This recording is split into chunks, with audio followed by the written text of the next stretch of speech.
Hey guys, welcome back to another weekly Shlog here at Highland Cycles. I'm Morgan. This is my shop in Montrose, Colorado, and this is our weekly shop vlog, or Shlog, where we show you all kinds of cool dirt bike stuff. We diagnose things, we get mail time, we get cool parts, we do tool reviews every now and then, and yeah, it's pretty rad. This is our bank of bikes we are working on right now, and there's some outside too. So if you got here because of another video, race video, ride video, something like that, this is what we do every week, and it's a lot of fun. So make sure you stick around. If you watch this whole thing and you enjoyed it, make sure you subscribe to the channel. We're trying to aim for that 100,000 subscriber mark. We're still a ways off, but we are working towards it, and it's all thanks to you guys. So anyway, here we go.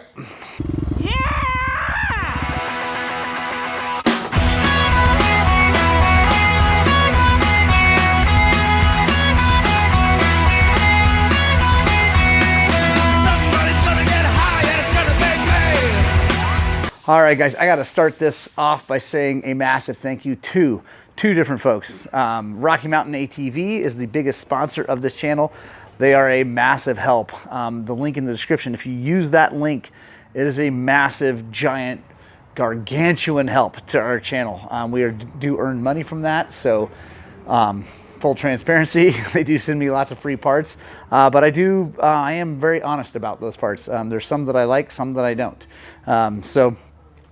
Anyway, use that if you don't shop locally. If you have a place locally, please go there first. That is most important to keep this sport going, keep things rolling in this industry. But if you can't get it locally, or you just don't like the guys, or you live out in the middle of nowhere, use our Rocky Mountain link. It does make a difference. The other huge thank you that I have to say is to OmniWall. Now, I filmed this last week, but managed to lose all the footage. That was awesome. So I did a really good job with that. But huge thank you to OmniWall because they have given us this. This is my setup. If you guys have watched our other videos at home, you'll know I have an OmniWall setup there. There's my face. They put that on there. This guy's even got my number on his dirt bike, which is rad. I have more coming, so stay tuned for that. And then let me show you what they sent. Zach.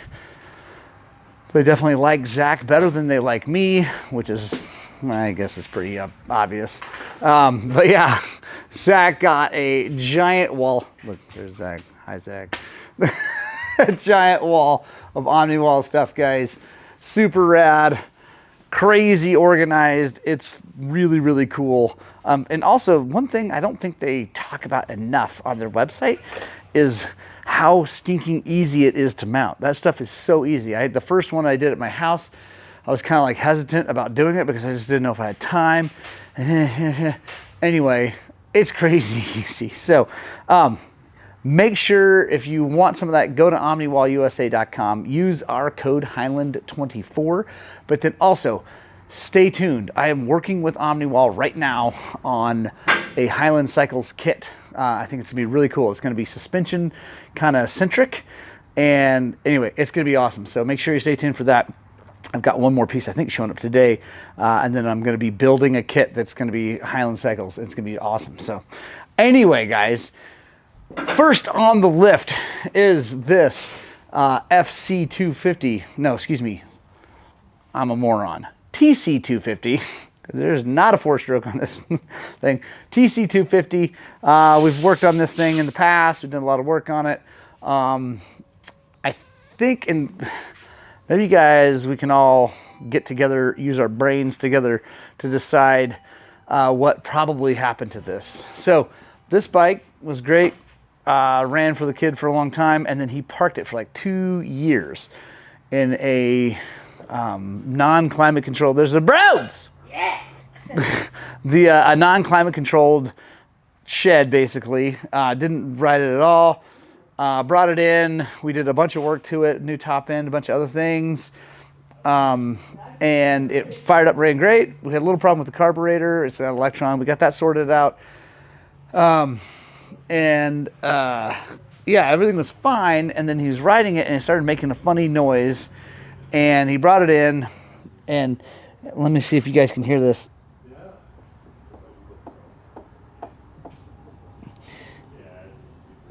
So the main bearings are going out. Fires up, runs, it doesn't shake or anything like that, it doesn't knock, but it is definitely not good. That's not good. So my only thought as to why something like that would happen is that if it sat in that non-climate controlled garage where you get really extreme heat and really extreme cold here in this part of Colorado, that it built up condensation, got a little bit of rust on those bearings, because again, no oil and gas going over those bearings regularly to keep that thing clean. And it just, as he then rode it, since then, it wiped those things out, like started to wear on those bearings. That's the only thing I can think. The gas is mixed. There's nothing like wrong like that. He's ridden 2-strokes forever, so like that's not a, like he didn't forget to mix gas or anything like that. So let me know what you guys think. Anyway, that was on the lift. I actually just diagnosed that already, so now we're going to take that apart, put new main bearings in it. The next thing I have to do is get to Kenneth's bike. We got the spring for the shock. If you guys have been watching the Shlogs, make sure you go back, watch the previous Shlogs. We were doing tons of work on this bike. We got a spring for the shock. We're going to do that.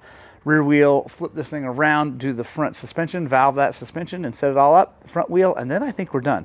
Well, I got to go ride it for him. He wants me to ride it and beat on it and make sure it's all good. Yeah, so we're nearing the end here. We also have a countershaft seal we got to do, so I'm gonna do that while the wheel's off. And yeah, I'm gonna film look at this, there's Broads. I'm gonna film a specific video on how to swap shock springs, because I had that comment. People want to know how to do that, and I think that's cool. It's gonna be really fast and really short, so I'm gonna do that right now. I won't involve that in the Shlog. You guys can watch that later. Yeah, we're gonna get after it. All right, we got back wheel on. Oh, so pretty looking. I got the shock on, obviously. It's ready to go rock and roll. We got the Scalvini silencer matching up with the pipe. That looks super good. Really, really pretty silencer. Interesting setup. This clamp comes separate, and you actually bend it around there, and it comes with a bracket. So you kind of got to move it. It's a little bit of a pain, but actually in the end, it worked out really good, because you can get the silencer on there all lined up, ready to go, and then you kind of slide that thing back and forth and get it right where it's supposed to go, so it's really easy to get bolted in. At first I was kind of like, ugh, but turned out really cool. So now we're going to valve Ken's forks and check it out. We got our other panel. Really, really cool. Like I said, this is called the Marksman kit, so it's made for rifles to go in. Those are plastic dipped, so not going to hurt your forks or anything like that. This is actually tilted this way, and what I'm going to do is I'm actually going to drill some holes in the back of it and put a bin underneath here, so that if oil drains in there, it goes into a bin that I can then dump. I think that is way, way cool. Then we have this other new addition, is these are also for technically they call them marksman or rifle holders. Again, they're plastic dipped, so they won't tear anything up, but this is going to be for cartridges. So let's get these things apart. Let's try this whole system out. I think it's going to be rad.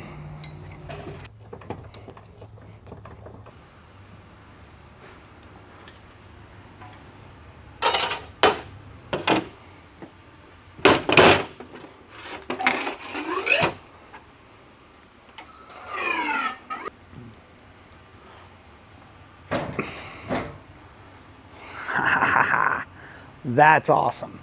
All right, guys, so I got one of Kenneth's forks all valved. I'm really, really liking this new setup here with the Omni-Wall, with the fork holder there, and then the cartridge holders there. That is super rad. Also, guys, I am going to do his other fork. I'm going to use this. This is an Insta360 Go 3S, I think. Anyway, it's their newest, baddest kind of like lapel camera. Pretty cool. It's held on there with the magnet. Anyway, I'll go deep into this thing down the road, but I want to try it because I've been wanting to get some more POV footage of me doing work, because I want to get up and close with some things that I think will be really cool, and it's hard to do with this camera. And I don't want to put a full big action camera on. This thing's rad. It's rechargeable. It's got a little docking station that's got a screen on it and everything, so you can check all that stuff out.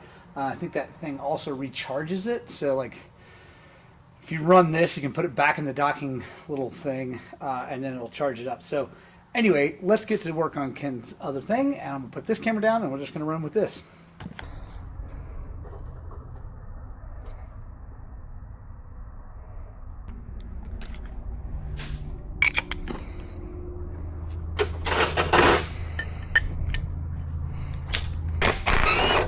the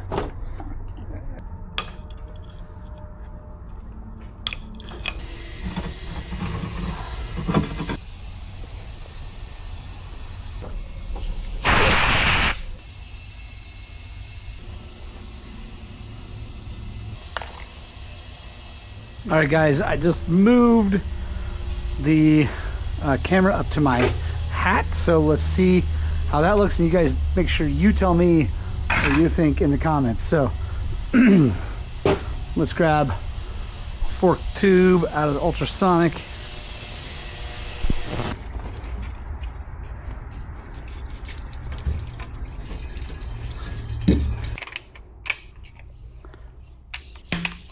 All right, guys, we are to the point of firing up Kenneth's bike. I'm super excited about it. I've got everything done, got coolant in it, oil in it, jetted the carburetor for here because he wants me to take it and actually ride this thing for real.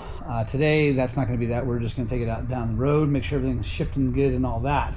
But we will be taking this out in the dirt and checking it out. Pretty excited about that. So let's push it outside, fire it up, let it warm up, and take it for a spin.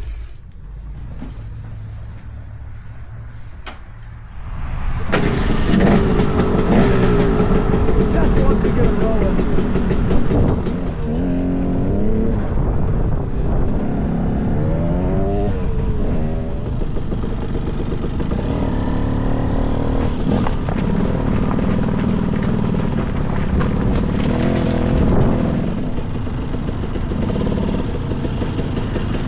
Alright guys, everything seems to be working. The clutch is working.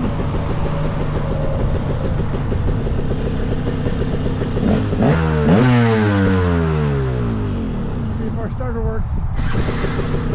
Yeah! Alright guys, next on the lift is this older 300X CW that is all sorts of blown up. I don't know if you guys remember that from an older Shlog. But there it is. It was leaking lots of air and dirt, and anyway, the air filter was not seated, still not seated, but it's junk. Anyway, the gentleman decided he's gonna fix it, or he wants us to fix it, so we got a stack of parts right there, and we're gonna yank this motor out of the frame and we're gonna get to it, and it's gonna need a major bath once we get it out of the frame, because it's definitely disgusting. So yeah, let's get that sucker out. All right guys, got all the motor mount bolts out, stator's off, clutch is off, clutch slave cylinder's off. I think we should be able to lift her out. Let's see.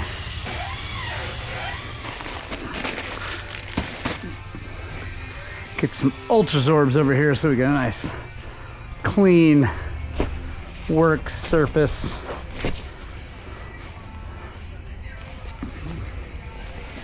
The Zorbs.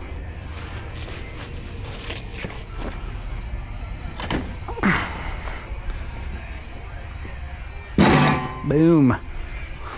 Oh man, this thing is rough. It's gonna be interesting to see what the inside of this looks like. Crank has play.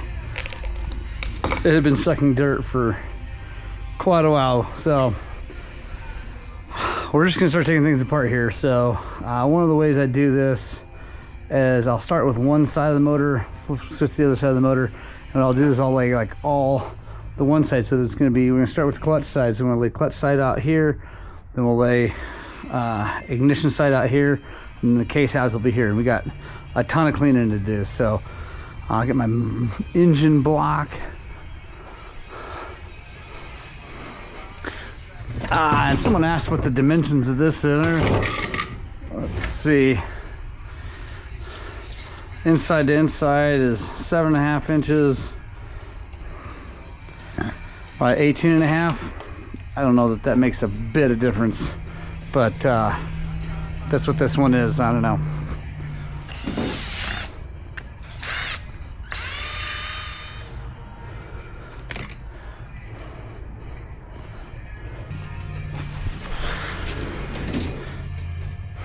Okay, we're getting close, guys. Close to flipping it over, that is.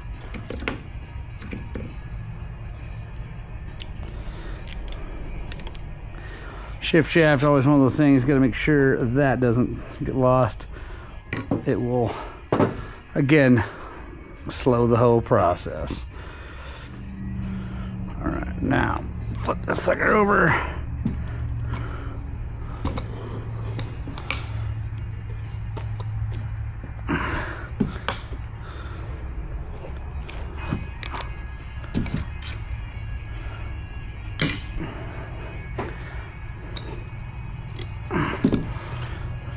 Right. We're also going to need a flywheel puller that is a female style, which is not normal for most two-strokes. Most two-strokes use a internal one, male style. It goes in, but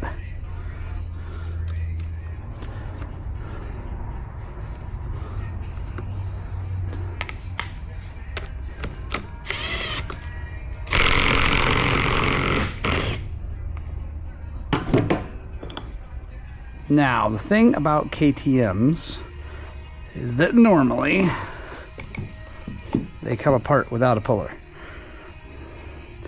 And we got a crank, so I can beat on this a little bit and not worry about it.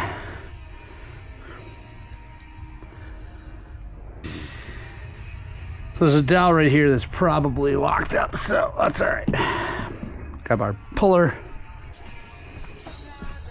or I guess a case splitter.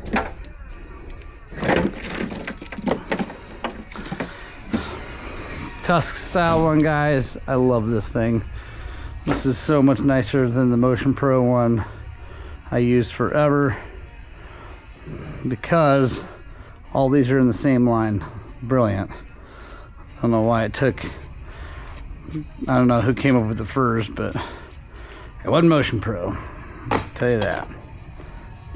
There you go.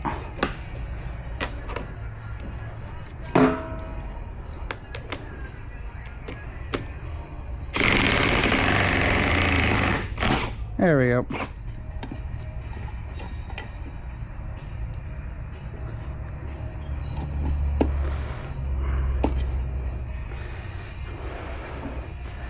Wait, let's see if we can get the crank out here.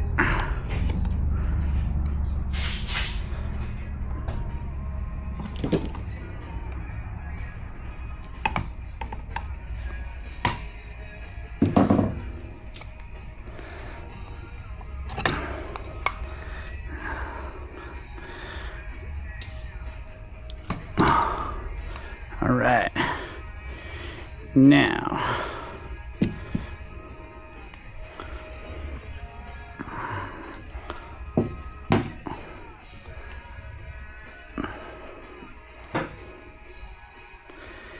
KTM transmissions are a little bit easier to deal with than Yamaha, because the shafts actually come out. I'll show you. Whoop, like that.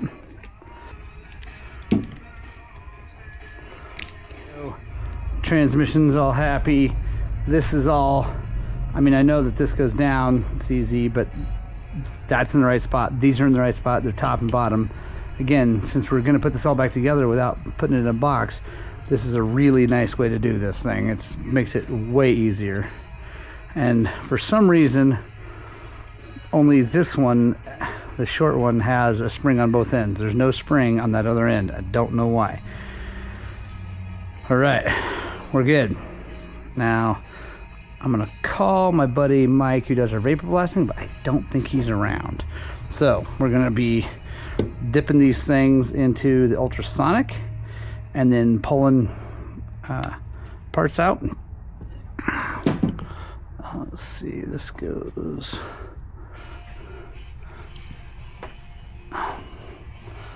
like that. Roll that around.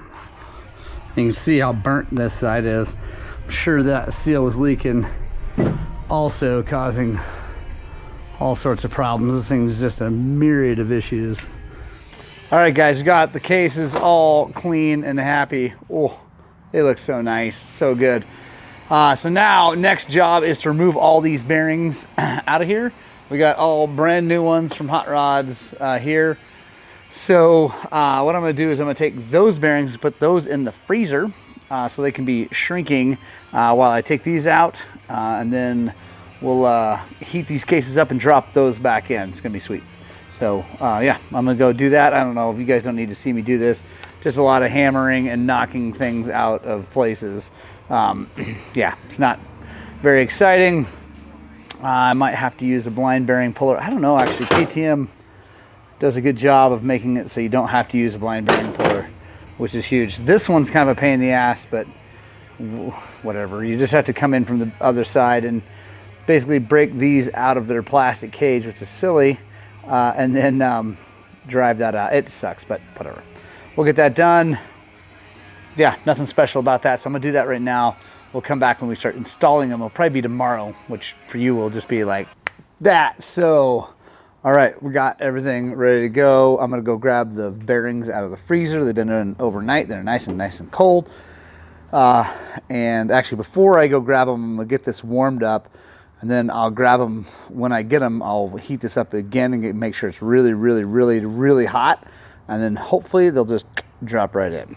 All right, guys, we got everything ready to rock and roll. We got the bearings in the cases. They look beautiful and happy and lovely. Brand new crank, ready to go with our bearing race installed. So that went well. Everything's ready to rock and roll. So we got our Vertex gasket kit here. I'm gonna peel this sucker open and get our center case gasket out, and we're gonna start with putting the crank in. Actually, I'm gonna start by, let's see. I'm going to start actually with installing the transmission and everything into this side. And then we'll get the case gasket on there. Then we'll take that side, put it on, and we should be good to go. So let me know what you guys think about the POV camera that I'm using. I've been shooting a few little videos with it. It seems really good. I got to work on aiming and make sure I'm getting it aimed right, but it seems okay for most of the time. I had it on my chest. I didn't like that. It didn't feel like that worked out that well. So maybe for some things that'll be better, but I've been running on my hat. So anyway, let me know what you think about that, and we'll get after this.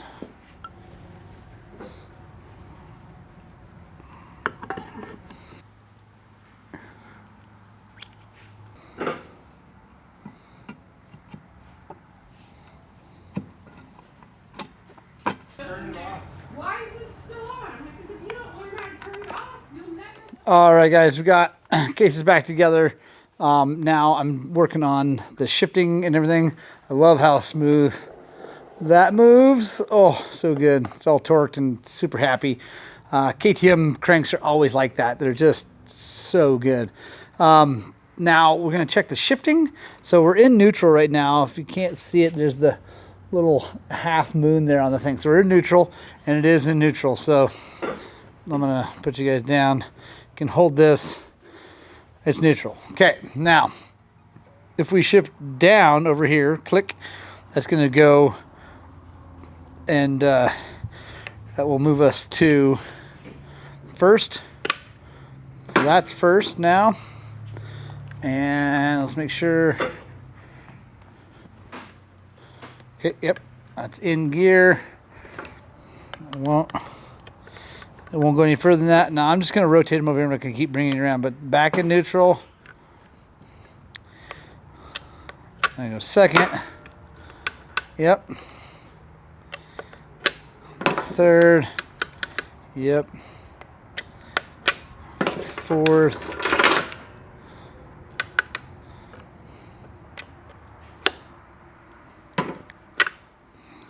Fifth.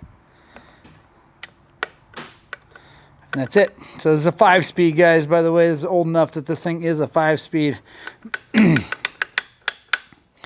There we go. All right, I like to leave it in neutral. Now, I'm going to go ahead and put all the clutch and everything back together. I've shown you guys that before. I'm not going to film it, but let me know. I might do some more specific videos. Been working on a bunch of those little short specific videos about things. Let me know if there's any of this you want to see up close and personal, and we'll try to make sure we do it on the next one. All right, guys, that's the end of the week, end of the Shlog. Make sure you stay tuned for next week. We'll be finishing putting that motor back together. Just so you know, it is back in the frame. We're going to be doing the top end next week. So, yeah. And also, again, please comment below what specific videos you want to see. I'm trying to make a list of all those things. You guys have been great commenting those. I appreciate that. I'm going to keep trying to get that stuff done, so you guys have a library of things to look up when you want to know how to do something. Hopefully it'll be easy to just put Highland cycles and then whatever it is you want to do. You can do that now. I've got a lot of videos like that already. So make sure if you're looking for a how-to, just do Highland cycles, all one word, in the search bar, and then whatever it is you're looking for, and hopefully it'll come up. Yeah, and again, make sure you use the links in the description, guys. But make sure you shop local first, guys. Shop local first. That's what keeps the scene going, that keeps the community going. Please shop local first. But if that doesn't work, I really appreciate if you use our Rocky Mountain ATV link. It makes a big difference in my life, and I really appreciate it. So, yeah. Anyway, I love you guys. We'll see you on the next one.